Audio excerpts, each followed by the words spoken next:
My job is to make sure when the next commissioner is appointed, if it's someone internal, the media knows who they are when they walk through the door and doesn't say, who the hell's that guy? I don't know him or her.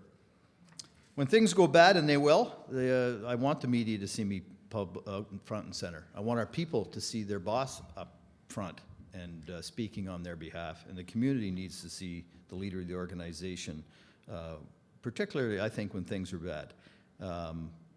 But when the success stories occur, we should have the right people out front and center, let the light shine on them as opposed to us as leaders. I'm not afraid to take on the issues, and I'm sure no one in this room is, or face open questions from the public on call-in shows or radio shows or during media scrums, because there may be tough questions. Our people in the communities need to see us dealing with that stuff. If we're going to build our credibility, it's not going to come when the disaster occurs. It's going to be built up over a series of months and years where you're dealing with day-to-day stuff. That's how you build credibility. And then when the bad things happen, they say, okay, we know this guy. We never caught him lying to us.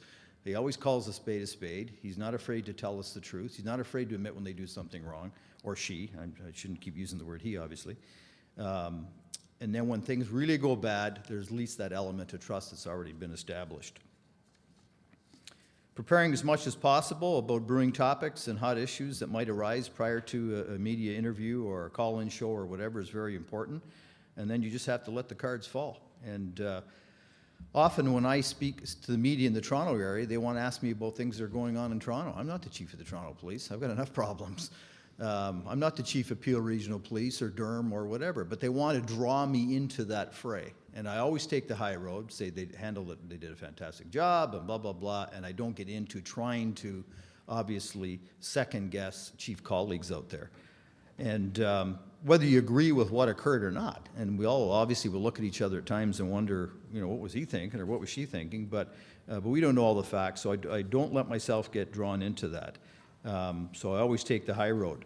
When it comes to joint investigations, of course, some investigations, Toronto might have way more people in it than Durham or the OPP, or we may have more people than Niagara or Peel Regional Police or whatever, but it's not the time and place during that press conference to show, oh, we had more skin in the game than they did. It should be an equal bunch of team members out front and center, everybody speaking about how we work together, assuring the public that police agencies work together, and not trying to steal the show from anybody. And we've all seen that in the past where organizations have tried to steal the show.